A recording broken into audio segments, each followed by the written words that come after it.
I still have the heavy dark brown leather briefcase I carried for nearly 35 years. It sits on the bottom shelf of my study now, mostly gathering dust and holding old tax returns. But for decades, it was the anchor of my daily routine. Every single morning, before I drove to the publishing office where I worked, I would pack the exact same items inside it. A stack of manuscript pages to review, a thermos of black coffee, and a lunch wrapped tightly in wax paper. That lunch rarely varied. It was almost always a turkey and ham sandwich on rye bread, sometimes with a little mustard, accompanied by an apple. It was the absolute picture of a responsible, predictable, working-class American lunch.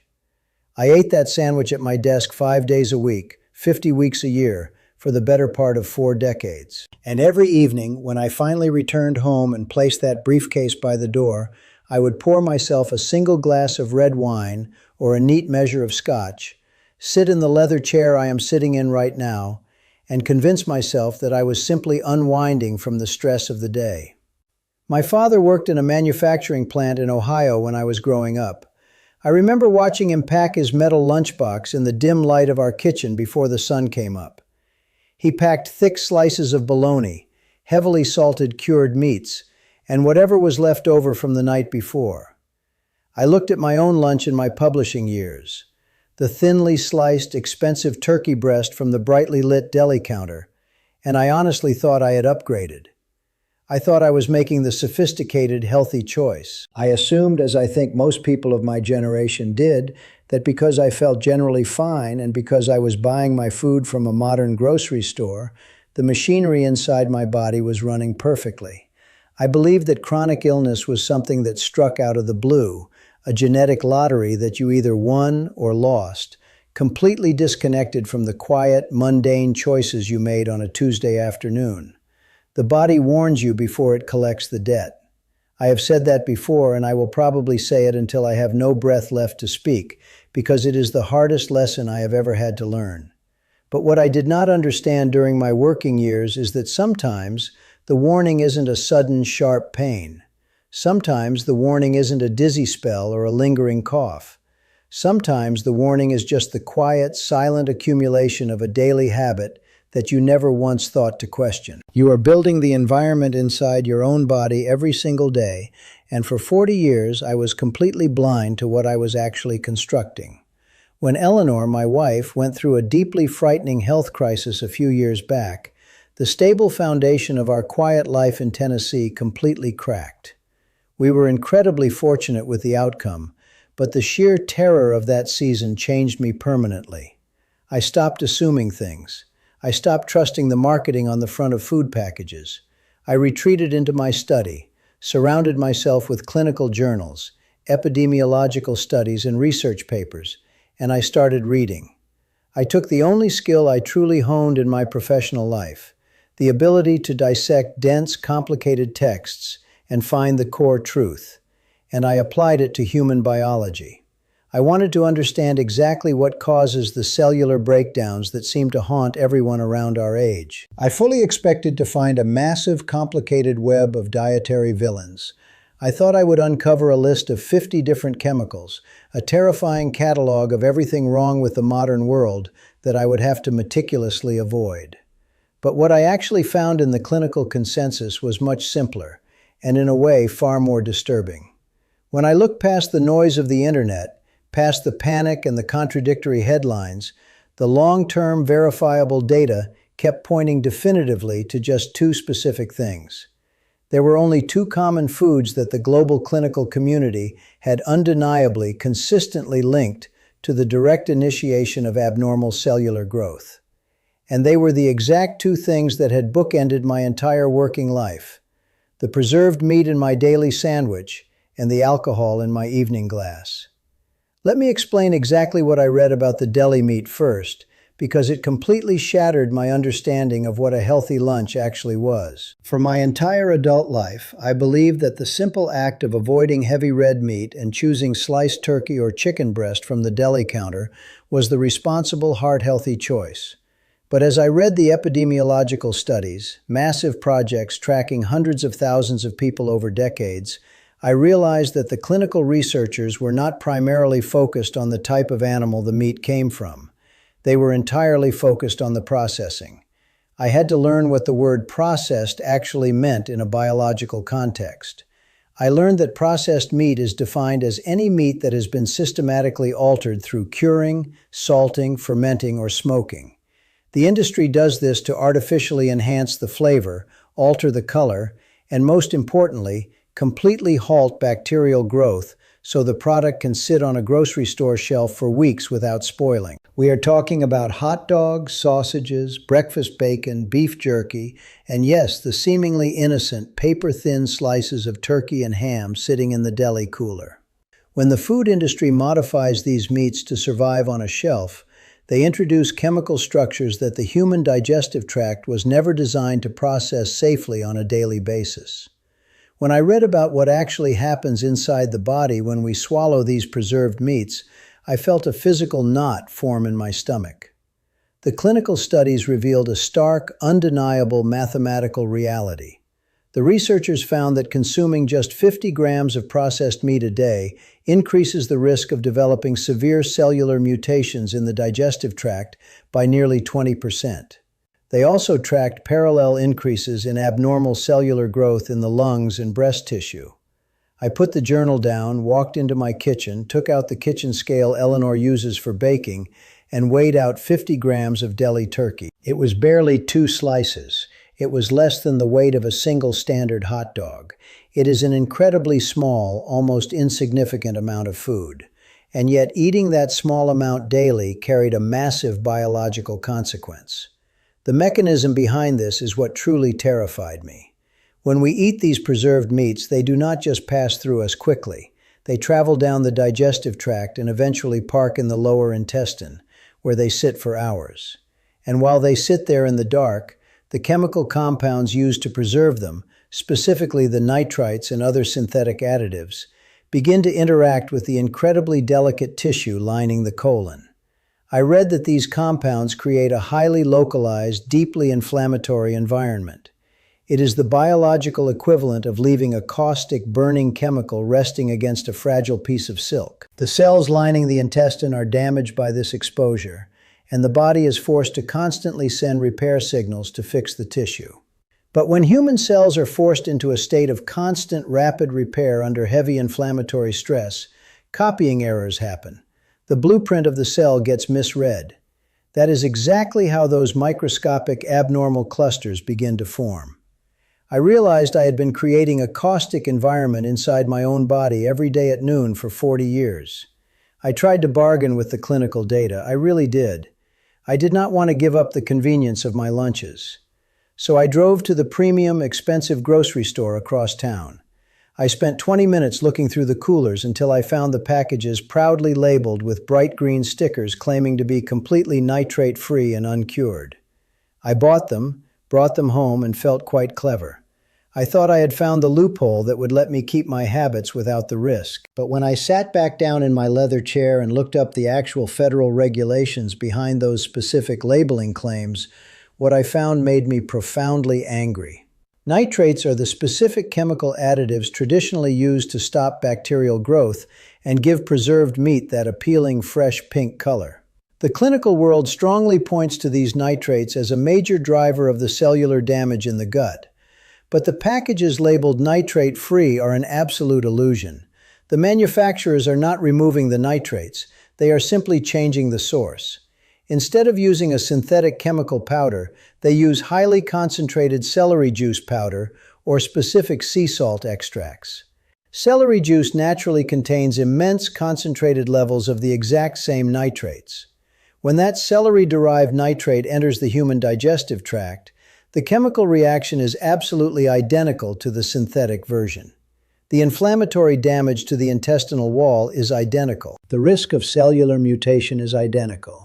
It is a brilliant, entirely legal marketing trick designed to make people like me feel safe and virtuous while we continue to purchase and consume the exact same biological hazard. When I finally understood the depth of that deception, I walked straight to the refrigerator, took those expensive packages out, and threw them directly into the garbage bag. I am sharing this specific, uncomfortable detail with you because it took me decades to realize how blindly I was trusting the labels on my food, and I wish someone had pointed this out to me when I still had a chance to change my habits earlier. If you feel that this kind of careful, unvarnished conversation is something you value, I would ask you to take a brief second right now and check if you are subscribed to the channel. Many folks who sit down with me for these videos every week aren't, and doing so is the best way to help me ensure this information reaches the people who might be standing in their own kitchens right now, holding those exact same packages, completely unaware of what they are about to eat. The second food, or rather the beverage, that the clinical data definitively linked to cellular mutation was much harder for me to accept: alcohol. I am a man of my generation, and I desperately wanted to believe the articles I read in the 1990s that claimed a nightly glass of red wine was actively good for my heart. I used that justification for decades. I thought my evening ritual was doing me a favor. But the massive, long-term epidemiological studies do not care about lifestyle magazine articles, and they do not care about romanticized ideas of European diets. The clinical data I found was cold, absolute, and entirely devoid of comfort. Alcohol consumption has been definitively, mechanistically linked to increasing the risk of 7 different, specific types of severe cellular mutations across the human body. The clinical journals detailed exactly what happens when alcohol enters the human bloodstream, and the mechanism is devastatingly simple. When you take a drink, the body recognizes it as a toxin and must immediately break it down to remove it. In the first step of that breakdown process, the body converts the alcohol into a highly toxic chemical compound called acetaldehyde. I spent days reading about acetaldehyde. It is a known classified DNA damager. It literally travels through the body, binds to the genetic material inside our cells, and damages the instructions. Worse, it actively blocks the cells from repairing the damage it just caused. It is a direct mechanical disruption of our internal security system. You are essentially tearing the blueprint of the cell and then hiding the tape needed to fix it. The data showed a relentless, mathematical, dose-dependent relationship between the amount of alcohol consumed and the risk of cellular mutation. If you drink just one standard alcoholic drink a day, your baseline risk for these cellular breakdowns rises by approximately 9%. If you drink more, the risk compounds and rises exponentially. But what completely dismantled my worldview was the realization that even half a drink a day, or just 3 drinks spread out over an entire week, still registers a measurable, clinically significant increase in risk. There is no biological threshold where alcohol is completely harmless. The most shocking realization I had to face was the absolute destruction of the moderation myth. There is no biologically safe amount of alcohol when it comes to the preservation of cellular health. None. I tried to defend my red wine. I sat in my study arguing with the air, telling myself that the dark antioxidants in the grapes surely offset the damage of the alcohol. But the clinical consensus was brutal and unsympathetic to my preferences. Yes, red wine contains antioxidants, but you can get the exact same protective compounds from eating a handful of dark berries, or from drinking a properly brewed cup of green tea, without introducing a DNA-binding neurotoxin and a classified carcinogen into your liver. The cardiovascular defense I had leaned on for so long was completely overwhelmed by the reality of the cellular damage. We all know someone who tries to dismiss this kind of clinical reality with an anecdote. I certainly did. I used to point to an uncle who drank whiskey every night of his adult life and lived to be 90 years old without a single severe diagnosis.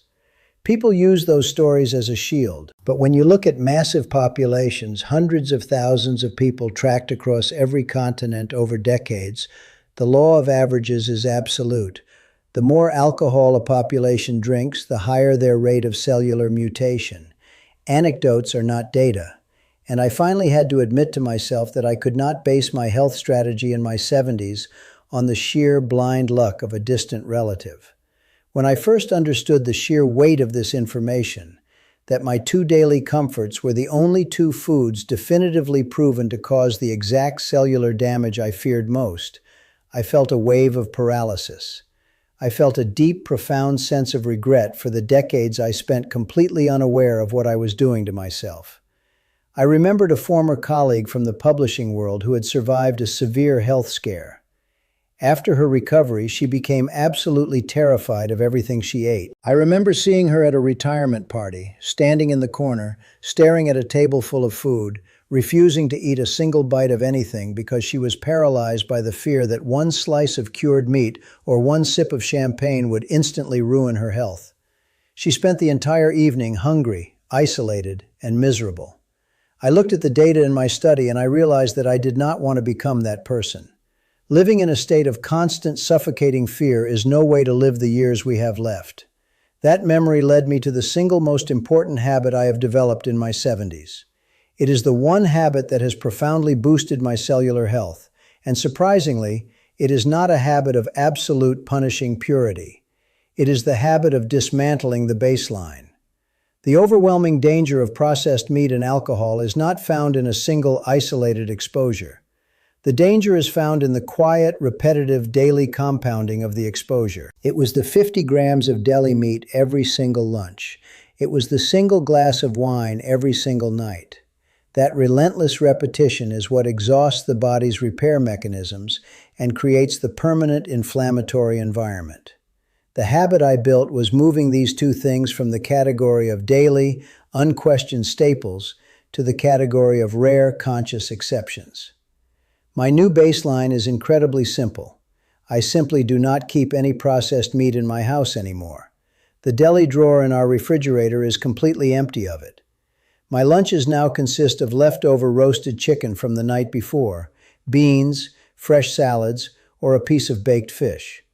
I also do not keep a nightly bottle of wine or a decanter of scotch in my study anymore. My evening ritual is now a cup of hot herbal tea, steeped slowly while I read. By completely removing the daily repetitive exposure, I gave my cellular repair systems the one thing they desperately needed: a break. I stopped pouring water into the sinking boat, and I finally gave the body a chance to patch the hull and clear the backlog of damage. I simply stopped compounding the errors. But the true power of this habit is how it handles the exceptions. Because I have completely dismantled the daily baseline of toxins, I have earned the biological freedom to participate in the rare moments of life without paralyzing fear. If Eleanor and I are attending the wedding of one of our grandchildren, and they pass out trays of champagne for a toast, I will take a glass. I will raise it, I will drink it, and I will not spend a single second feeling anxious or guilty about it. If I travel back to Ohio to visit a childhood friend, and he pulls a few special, locally made sausages off his backyard grill once a year, I will sit with him, eat one, and enjoy the memory of my youth. The clinical data absolutely supports this approach. A single, isolated exposure to these compounds, happening once every few months in a body that is otherwise clean and rested, is something a healthy human immune system can handle. The quiet security guards in the bloodstream spot the damage, repair the localized inflammation, and move on. The catastrophe only happens when you never give the system a day off. That was my ultimate revelation. I realized I did not need to be perfect. I just needed to stop poisoning myself on a rigid daily schedule. You cannot undo the lunches you ate in 1985. I certainly can't. I cannot go back and pour out the glasses of wine I drank in my 40s and 50s. But the human body is a miraculous, incredibly forgiving machine if you finally make the decision to stop working against it. Every single day that you consciously choose a piece of fresh, roasted chicken over a slice of chemically cured deli meat, every single evening you choose a glass of water or warm tea over a glass of alcohol, you are actively lowering the inflammatory fire inside your own tissues. You are giving yourselves the quiet space and the clean environment they need to repair the damage of the past. Aging well is not about discovering a hidden magic pill, and it is not about living in a state of terrified deprivation. It is about having the quiet courage to look honestly at your daily habits and deliberately removing the things that are silently breaking you down. I hope you will take a look at your own daily routines tomorrow morning and ask yourself what kind of baseline you are building. Thank you for sitting with me today. Take good care of yourself, and I will see you soon.